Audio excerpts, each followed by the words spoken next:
Unfolding tonight out of Colorado, one person was killed and 12 others were just rescued after being trapped when an elevator malfunctioned at a former gold mine turned tourist attraction. It happened near Cripple Creek, Colorado around noon today. Sheriff says that the elevator had a mechanical problem around 500 feet beneath the surface.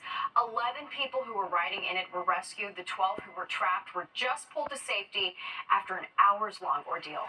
Today, a federal appeals court upheld the conviction and sentence of Frank James. Back in 2022, James shot 10 people before his gun jam on a crowded N train in Brooklyn.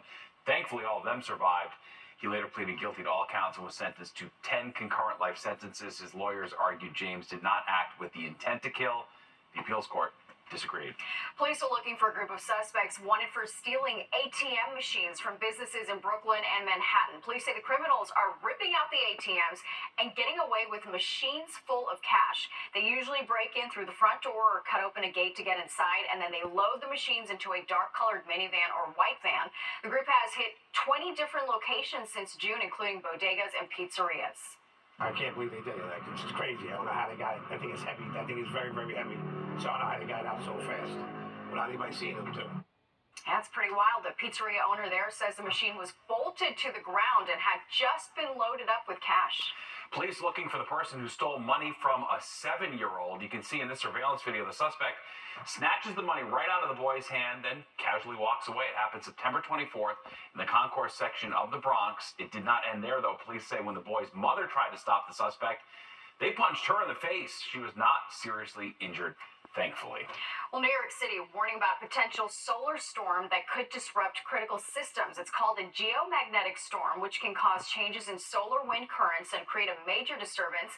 City's emergency management agency says that could interfere with technology like radio signals and GPS systems. And because of that very solar storm, this is happening. The northern lights were visible in parts of the tri-state. These pictures were taken earlier tonight in Pequannock, New Jersey. You can see the beautiful pink and red colors of the Aurora Borealis lighting up the sky. You had some friends too who saw this. So very similar pictures. Beautiful.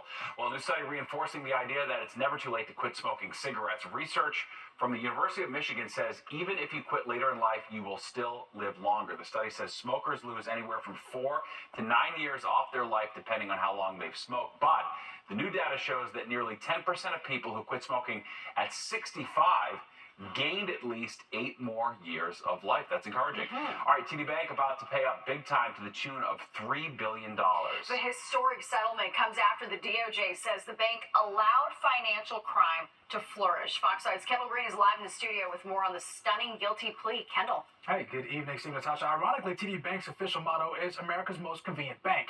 And the settlement suggests that things got a little too convenient for criminals since 2014.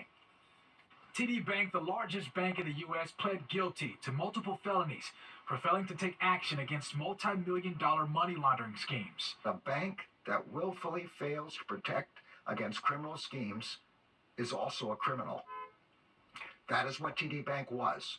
Thursday, Attorney General Merrick Garland announced the historic $1.8 billion settlement as the bank agreed to other civil penalties totaling in roughly $3 billion. I think the fine itself is somewhat of a slap on the wrist. The DOJ shares the bank failed to maintain an adequate anti-money laundering program beginning in January of 2014 through October last year, making way for $670 million in illicit funds to transfer through TD Bank accounts. This was coming from drug trafficking. Most of this money that was being laundered was in the fentanyl trade, set up under Chinese corporations. And the bank literally failed to perform any customer due diligence. The DOJ prosecuted 24 people, including 2 bank employees, for their involvement in the money laundering operation. The feds say the scheme was so brazen, one man deposited $1 million in cash in a single day, then moved the funds using bank checks and wire transfers, even bribing TD Bank employees with more than $57,000 in gift cards. By making its services convenient for criminals, it became one. The bank's CEO responded in a statement that reads in part, quote, "This is a difficult chapter in our bank's history. These failures took place on my watch as CEO, and I apologize to our stakeholders." And as they face those hefty penalties, Paul Oster, a credit and finance expert with Better Qualified, predicts the bank's real consequences will come from an imposed $434 billion growth cap, part of Thursday's settlement. And that's the biggest driver of why the stock is plummeting and going down. But how they'll counter those effects in stocks and legal penalties could ultimately fall on their customers. Now, TD Bank's top execs, in addition to the $3 billion penalties, also agreed to a 3-year monitorship from the DOJ and a 5-year term of probation. Steve, Natasha. All right, Kendall, thank you so much. Well, Social Security recipients will get a 2.5% cost of living boost next year. The increase will hit monthly checks starting in January. It's a smaller boost than in the recent years. The Social Security program has more than 70 million participants. Well, a new push tonight to keep the subways safer. All right, and the plan involves expanding outreach to the homeless, sheltering underground. And no one saw this coming. A nail-biter, Barclays, the Liberty going into overtime against Minnesota in Game 1 of the finals. We're going to take you live there next. And I approve this message. You're watching the 10 o'clock news. There's a new push to keep subway riders safe by making sure people who are homeless can get access to the help they need. Fox 8's Teresa Briello shows us how the plan's going to work and what you can see the next time you ride the rails. New Yorkers must be safe on the subway system. Over 4 million riders use this system every day to get to their place of employment, to school, to visit their loved ones. This is a crucial lifeblood of our city. There's no denying our massive subway system is vital to keeping the city that never sleeps running. But there are times, particularly during the overnight hours, where the subways can be dangerous, filled with homeless people. Our subways must be safe and accessible to everyone. And the program announced today is a major step forward in that effort. Now, along with the NYPD's Transit Bureau, the city's Department of Homeless Services, and Health and Hospitals, they've launched PATH, a new co-response outreach program that brings the unhoused out of the subway and into the shelters. Each team consists of 1 nurse, 2 service coordinators, and 4 officers led by a supervisor. These teams operate in 3 zones across Manhattan, focusing on areas with the highest concentration of unhoused individuals. The program operates from 8 p.m. to midnight. It's been running since August 29th, and already the teams have made contact with 1,500 homeless New Yorkers and provided services to 500 of them. And you have to imagine over the next couple of weeks and months, this program is going to become even more important as the weather gets colder. Historically, New York's homeless population heads down into the subways for a relatively warm place to spend the night. In Times Square, Teresa Priolo, Fox 5 News. New tonight, police in New Jersey need help identifying 2 suspects who they say intentionally lit fireworks next to a home. Livingston police released surveillance video from around 9 o'clock Saturday night. It shows 2 individuals walking up to the window of a home.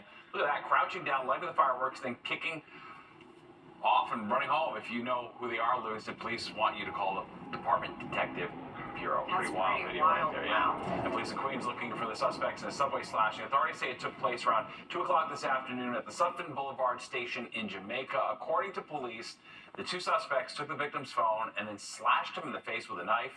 The victim's in stable condition. Well, a boot camp was held today for NYPD officers hoping to become part of the Elite Emergency Service Unit. So their skills were put to test at Floyd Bennett Field. They exercised there, give them a sense of what they'll have to do if they proceed with the 8-month training program. The ESU is trying to recruit more female officers this year. Their members respond to emergencies in the city, but also they're deployed to disasters across the country. Well, Justin Timberlake reschedules his Prudential Center show. He announced it will take place next Tuesday night in Newark. That show had been scheduled for this past Tuesday, but was canceled last minute before showtime. Timberlake said it was due to an undisclosed injury. If you had a ticket for that show, you can use it next Tuesday. Spooky season is in full effect, but one haunted house in Queens won't be offering its planned thrills and chills. The FDNY shutting it down. All right, the reason they say it's a death trap. Fox 5's Jessica Formoso is in Hollis with the frightening allegations. A haunting in Hollis is what they call this haunted house on the corner of Hollis Avenue and 212th Street. According to the website, the haunted house offers a maze, an escape room with live actors, and overnight stays. But the Halloween attraction has been shut down by the FDNY and the Department of Buildings, citing a number of violations. The fire commissioner calling it a death trap. It's pretty scary. You see all of these spirits. A real-life horror is how authorities describe it.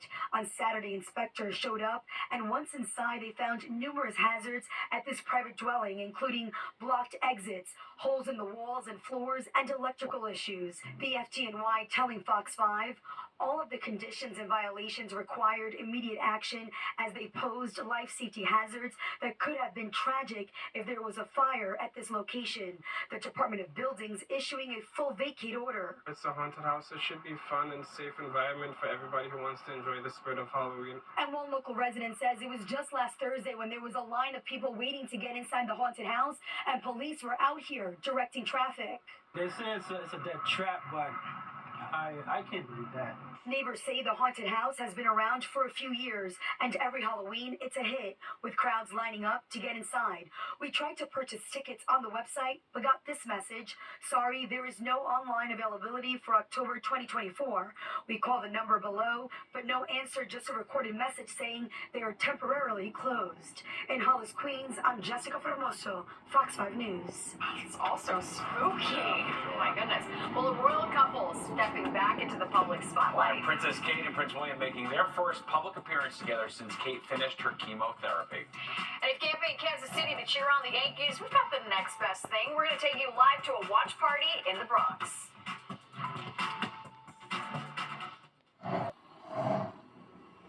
All Broadway theaters will dim their lights in honor of Gavin Creel, the Committee of Theater Owners, announcing the change after fans became outraged that only a partial dimming had been planned. All marquee lights will also dim for British actress Maggie Smith and actor Adrian Bailey. The tributes will be held on separate nights. The theater owners say that they're now reviewing their dimming policy after all of the criticism. Well, and tributes are pouring in tonight for Ethel Kennedy. The widow of Senator Robert F. Kennedy has died at the age of 96. Fox 5's Sharon Crowley looks back at her life and legacy. Ethel Skakel Kennedy married into political royalty. She spent her long life promoting social justice and carrying on the legacy of her late husband, Robert F. Kennedy. She was born in Chicago in 1928 and grew up in Greenwich, Connecticut, where she attended private school before entering Manhattanville College of the Sacred Heart in New York. Here is her yearbook picture and one of her and Bobby Kennedy at senior prom. Dr. Frank Sanchez is the current president of what's now known as Manhattanville University. She is a testament, really, to the values and to our mission. While at Manhattanville, she became friends and roommates with Gene Kennedy, which led to an introduction to Gene's brother, Robert. We have judgments from an alum that would tell you she was larger than life as a student. She was very involved and just vivacious, active. In June 1950, at the age of 22, she became Mrs. Robert F. Kennedy. When her brother-in-law, JFK, ran for president in 1960, she had a front row seat to history. But tragedies often overshadowed the triumphs. And with President Kennedy's assassination in 1963, Robert found himself the de facto patriarch of the family. Despite enduring grief at the loss of his brother, in 1964, with Ethel and his children by his side, Robert Kennedy announced he would run for U.S. Senate in New York, a race he ultimately won. In 1968, he declared his candidacy for president. He had the name recognition and a victory in the California primary and seemed poised to win the Democratic nomination. Moments later, shots rang out at the Ambassador Hotel. Like his brother before him, Robert Kennedy had been assassinated. Ethel Kennedy was just 40 years old. Her 11th child, a daughter she named Rory, was born 6 months later. Sharon Crowley, Fox 5 News.